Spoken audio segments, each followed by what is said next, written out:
Bienvenidos a este nuevo espacio de charlas ideas donde hablaremos sobre los retos que tiene el presupuesto general de la Nación para la vigencia 2021, entre otros temas relacionados a este. Para ello, tenemos en este espacio a Marta Elena Delgado, directora de análisis macroeconómico y sectorial de FEDesarrollo, y a Juan Oviedo, asesor de finanzas públicas del Observatorio Fiscal de la Javeriana. Bienvenida Marta y Juan. Hola Valery, muchas gracias. Juan, ¿cómo estás? Un gusto estar con ustedes. Valery, equipo, muchas gracias por la invitación y un saludo para Marta. Bueno, ya dando inicio a este espacio, vamos a empezar con la pregunta que nos reúne en este momento y es para ustedes, ¿cuáles son los principales retos que tiene el presupuesto general presentado para el próximo año? Y si quieren, empezamos con Juan. Sin lugar a dudas, el reto principal para el próximo año es cuidar la salud pública del país y que todos estemos bien y que tengamos la menor cantidad de muertes por coronavirus. Paralelo a eso está el reto de la reactivación económica, que es importantísimo, que ya sabemos que estamos en la coyuntura más difícil de la historia económica reciente del país y necesitamos recuperarnos. Eso es un hecho innegable. ¿Quieres, Marta Elena, por favor, nos cuentas qué opinas? Mira, Valery, sobre el presupuesto general de la Nación veo dos grandes retos. La financiación, primero, de un lado, por todo el tema de cómo se va a lograr un mayor crecimiento económico el próximo año que genere mayores ingresos tributarios y de esa manera, pues por supuesto, lograr mayores recursos para financiar el presupuesto. Y de otro lado, se cuenta con unos recursos también ya en el proyecto de presupuesto enajenados del gobierno de unos 12 billones de pesos. Ahí hay un reto crucial, hay mucha incertidumbre acerca de esos recursos. Eso de un lado y del otro, si bien el monto tiende a ser todavía considerable respecto al porcentaje del PIB, sigue por encima del 20%, en una economía que necesita reactivación, pues va a ser fundamental tener más recursos. Eso pasa en todos los países y por supuesto eso va a ser un reto no solo del presupuesto general de la nación, sino de la política económica el próximo año. Ok, y precisamente en eso, con lo que nos comentaba Marta Elena, me gustaría preguntarle a Juan, en el presupuesto general se habla de otros recursos cuando se refiere a las fuentes de donde saldrían dichos montos para financiarlo. ¿Consideran ustedes que está desfinanciado? Y de ser así, pues, ¿cuáles podrían ser los riesgos de esto? Y en línea con eso, hablar un poco de cuáles son los retos de las enajenaciones que se plantean en el presupuesto y si es viable realizarlas en un año, pues. Pues, yo siento que, como contexto, históricamente, lo que se plantea que se va a gastar no siempre es lo que se gasta. Usualmente se gasta un poquito menos por razones de ajuste. Y para poner en contexto, el año pasado se planteó la enajenación de 8.5 billones de pesos como activos de la nación que iban a ser ISA. Antes de decir si es una enajenación buena o mala, es importante reconocer que la enajenación de ISA se cayó por procesos claros con indicios de corrupción en el proceso de diseñar la venta. En este presupuesto se ha planteado una enajenación de activos de 12 billones de pesos que irresponsablemente no mencionan cuáles son, ni siquiera los sectores, los nombres de empresas, no se menciona absolutamente nada. Y aparte de eso se plantea que se van a obtener 26 billones de pesos de otros recursos de capital sin que se especifique qué son. Entonces, el presupuesto está desfinanciado en 38 billones de pesos y si se llega a aprobar de esta forma, básicamente se le estaría firmando un cheque en blanco para que el gobierno nacional enajene lo que sea y consiga recursos de capital cualesquiera sin contarnos cuáles son. Creo que esto incumple con la ley de transparencia y además pone en riesgo la estabilidad económica del país en el largo plazo, porque no es lo mismo enajenar empresas que son rentables para los privados versus otras empresas que son estratégicas para la nación. Pero digamos, como para explicarle un poco a las personas que nos ven, como cuál es la importancia de que en realidad se conozcan las empresas más allá del monto que se tiene esperado enajenar. Eh, yo creo que hay algunas empresas que son estratégicas en temas de estabilidad macroeconómica. Por ejemplo, ISA es una empresa encargada de la distribución de energía eléctrica y que es por definición es un monopolio natural. Entonces, si la entregamos a manos de un privado, la empresa, ese privado va a aumentar su rentabilidad y a los colombianos nos podría costar un poquito más el servicio eléctrico, mientras que si está en manos del gobierno se controla. Algo parecido pasa en Ecopetrol, que es una empresa que nos da muchos dividendos a nivel nación. Si se llega a enajenar alguna participación de Ecopetrol, es probable que en el inmediato plazo tengamos más recursos para hacer inversión social, pero la senda de recursos por los cuales recibiría la nación a lo largo del tiempo cada vez disminuiría más. Entonces, creo que lo importante de considerar la enajenación de activos no es pensar solamente en el momento, en el año específico de la enajenación, sino en el flujo de ingresos que estas empresas representan para el país. Listo, Juan. Y precisamente a Marta Elena me gustaría preguntarle cómo ve el rubro de inversión que se tiene destinado para el próximo año. Se habla de que incrementó y en parte hay un monto que es destinado como para la reactivación que necesita el país, pues digamos que casi que ya, pero pues se tiene planteado para el próximo año. ¿Cómo ven ese rubro y si consideran que es suficiente? Bueno, el rubro de inversión destinado en el presupuesto general de 2021 es cerca de 53 billones. Respecto al año anterior está incrementándose como porcentaje del PIB. De hecho, en el presupuesto general que tenemos para 2020, el presupuesto era de 4.6% del PIB este año. Lo que se aspira a tener para el 2021 es de 4.8%. Entonces se ve un esfuerzo de una recomposición en el gasto público del presupuesto general de la nación, destinando más recursos a inversión. Esto no se veía desde el 2016 y digamos que como porcentaje del PIB ahorita es importante tenerlo en cuenta, pues porque estamos teniendo una desaceleración muy grande y queremos que esas magnitudes se mantengan. Y en esta recomposición que estamos viendo, al menos en sus inicios, resulta importante tener mayores recursos para inversión en el futuro. Y eso va a depender de dos grandes cosas, que uno pueda disminuir o por lo menos mantener estable el gasto en funcionamiento, que como ya sabemos es supremamente inflexible, y del otro lado, poder estabilizar la senda de la deuda, porque los pagos hacia deudas están incrementando a partir del 2021 por obvias razones.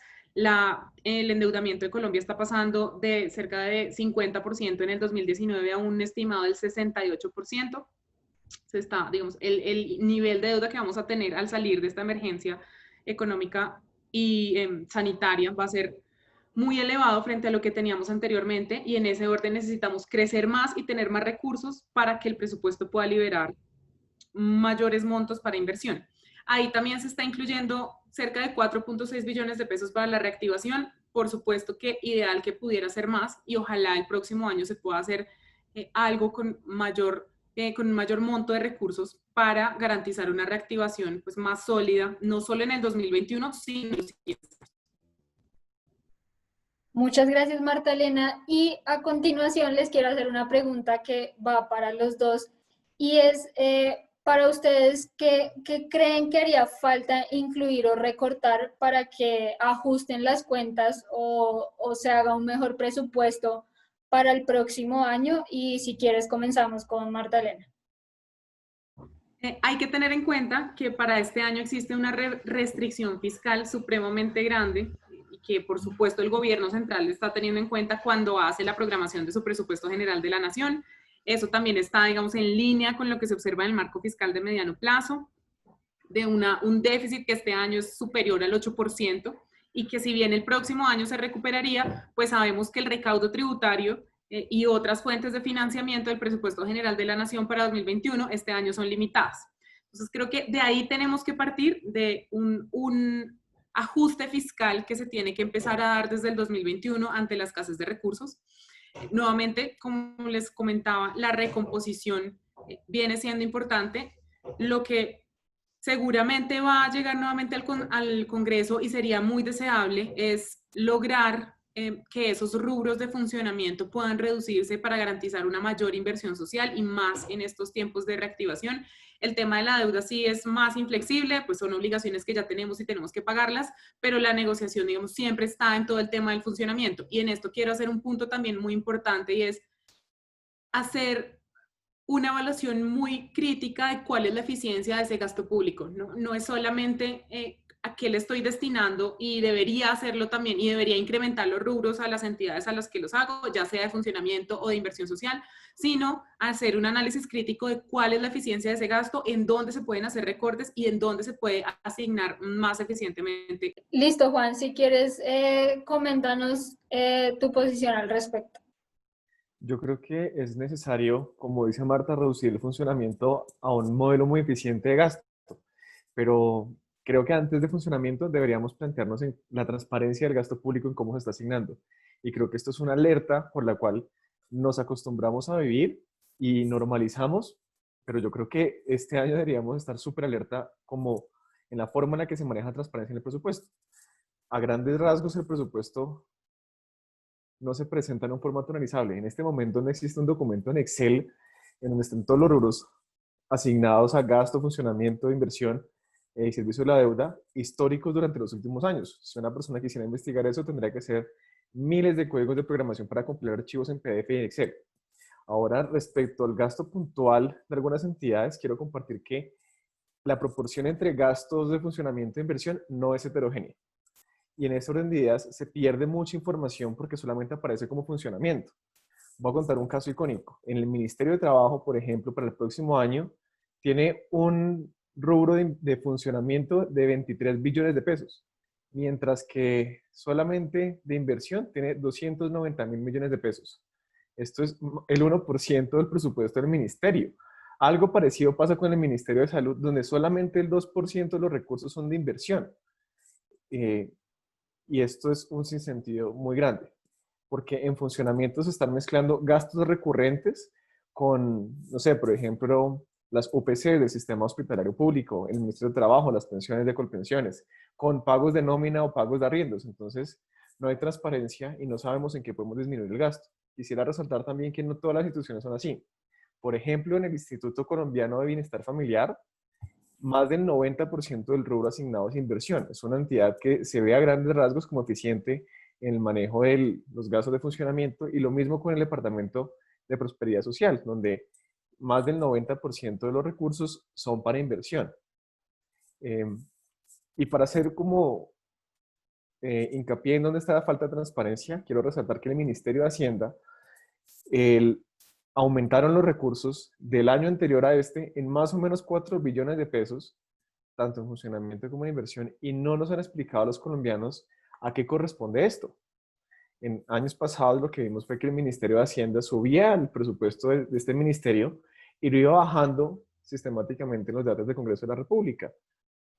Entonces no era muy claro por qué lo habían subido inicialmente o si era un rubro que estaban teniendo para hacer otras inversiones en la medida que sucedían los datos en el Congreso de la República. Listo. Y digamos, en línea con lo que ya venía comentando Juan, quisiera hacerte la otra pregunta y es, bueno, primero tratar de recordarle un poco como a las personas que nos están viendo cuánto quedó finalmente el monto del presupuesto de este año y cuáles son esos principales rubros que crecen y decrecen frente al de 2020. Juan. El presupuesto total, que es una pregunta muy de memoria que me parece más chévere tener los datos. Pero el presupuesto total en datos corrientes es de 314 billones de pesos, específicamente 313.998 mil billones de pesos. El año pasado era de 271 billones de pesos. Estos son datos corrientes, entonces con ajuste de inflación seguramente el cambio es menor. Y no tengo la gráfica ni las tablas ordenadas de cuáles son los rubros que más aumentaron y más disminuyeron. No sé si Marta las tenga.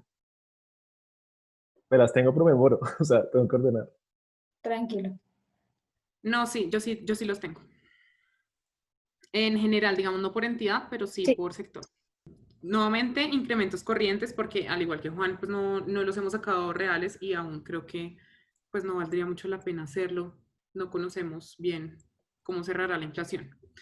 Pero los rubros que más crecen son los destinados a Hacienda y Transporte, que queda Hacienda con una asignación de 22.1 billones de pesos y Transporte con 10.6 billones de pesos. Anteriormente Hacienda tenía 17.3 billones de pesos y Transporte 8.3. Entonces es un incremento para el Ministerio de Hacienda de 5 billones y para Transporte de 2.4. A esto le sigue Inclusión Social y Reconciliación, que se le está haciendo un incremento del 18%, y a Salud, de hecho, se le está haciendo un incremento de 12%, y aquí quería hacer una anotación bien importante, y es que este incremento en el rubro de salud, digamos que vale la pena ponerle una nota al pie, porque es un esfuerzo que se está haciendo para continuar con el fortalecimiento del sistema, y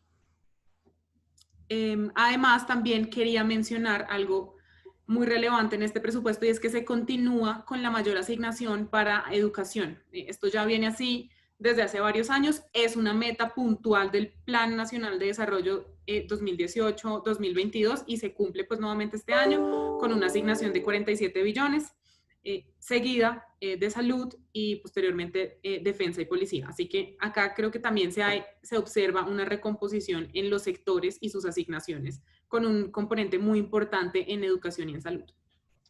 Me gustaría Listo. Y complementar con algo ahí.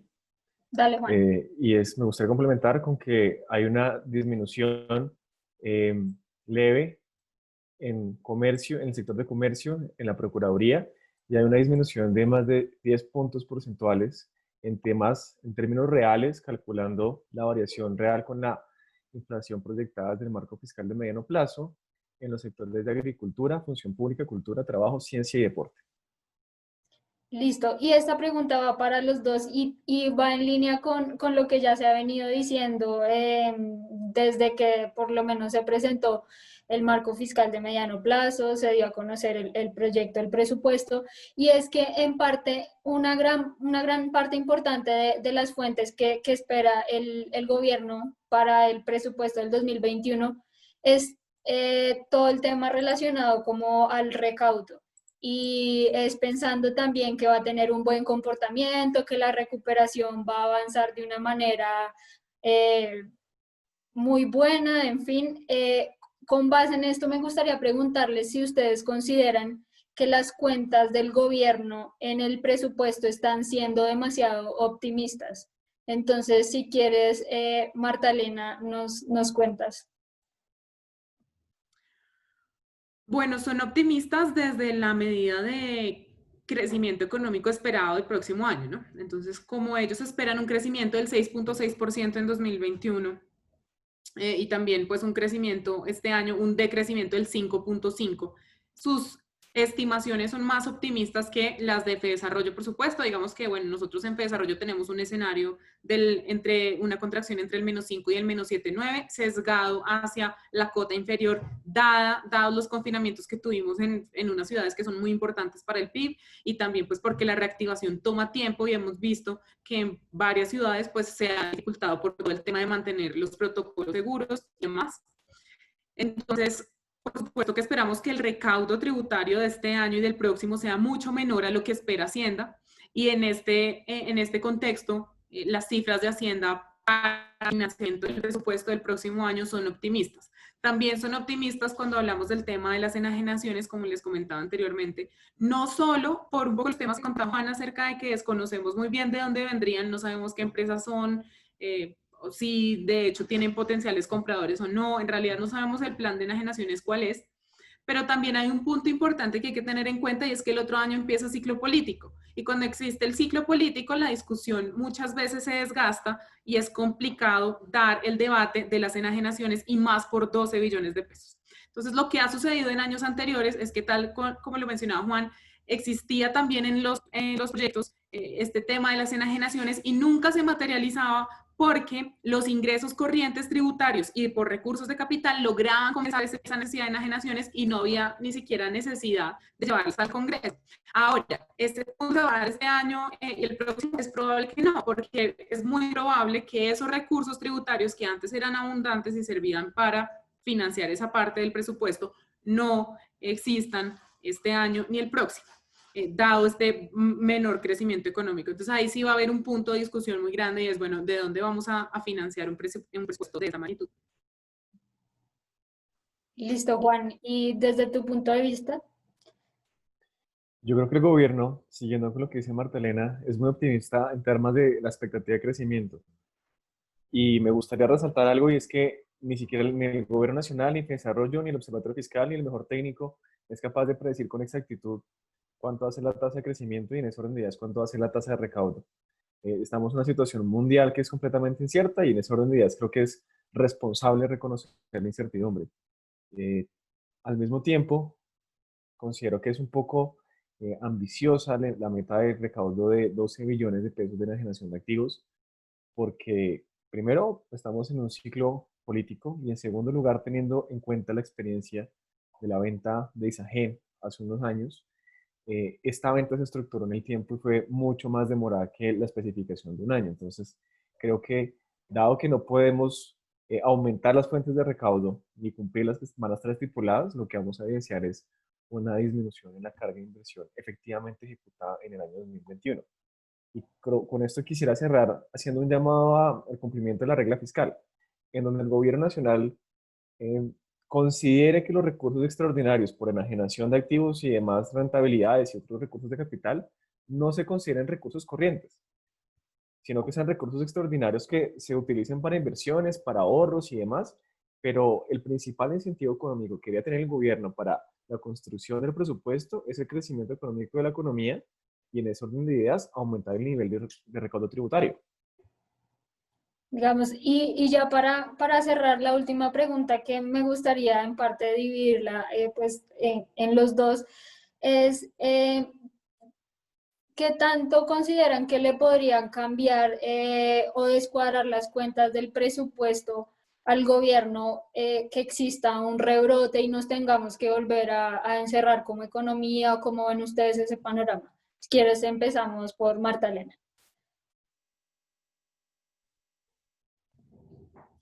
Pues mira, el tema del financiamiento del presupuesto general del próximo año, el 2021, dependerá del comportamiento en 2020.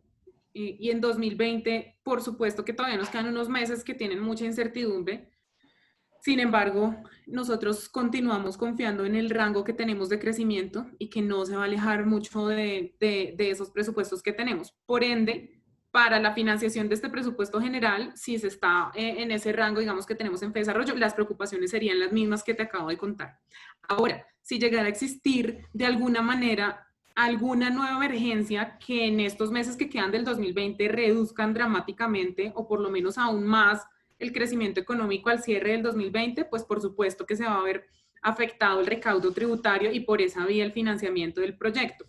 Y de otro lado, ya hablando un poco de rebrotes más en el 2021 o algún tipo de emergencia nueva, porque como sabemos todo este tema ya es, digamos, no es algo que se vaya a acabar en el corto plazo.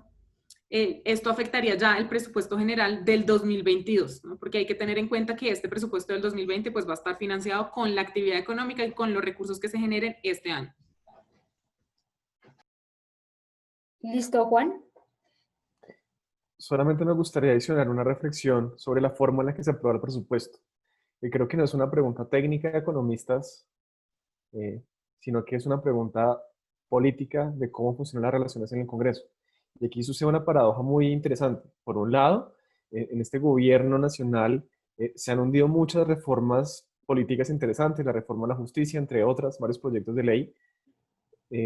Sin embargo, hay un capital político para aprobar temas económicos en el Congreso de la República, incluso en contra de la ciudadanía o en contra de las intenciones de la ciudadanía. Y lo menciono porque este gobierno nacional ha implementado literalmente dos reformas tributarias, un presupuesto desfinanciado, un plan nacional de desarrollo que se discutió muy poco en el Congreso. Cuando uno hace memoria de estas discusiones en el Congreso de la República, se da cuenta que no tuvieron un debate con mayor participación, sino que se abrían los debates y se votaban. Incluso la última versión de la reforma tributaria se aprobó a las 4 de la mañana. Con esto, parece que el gobierno nacional tiene el capital político para aprobar en el Congreso de la República temas económicos, aun cuando no tiene capital para hacer otras reformas. Sin embargo, también quiero decir que el próximo año tiene unas dinámicas electorales, como nos dijo Marta Elena, y bajo esta nueva circunstancia, no sabría qué va a suceder en el Congreso de la República. Listo, Juan, muchas gracias. Marta Elena, también muchas gracias por haber aceptado esta invitación y tratar de discutir un tema tan amplio que es el presupuesto general de la nación en uno de los años más importantes que tenemos, que se nos avecina la recuperación o la reactivación. A las personas que nos vieron, muchas gracias por estar conectados. Los invitamos a que nos sigan en nuestras redes sociales y estén atentos de la información que compartimos y de las charlas que seguro vendrán en estos episodios. Muchas gracias.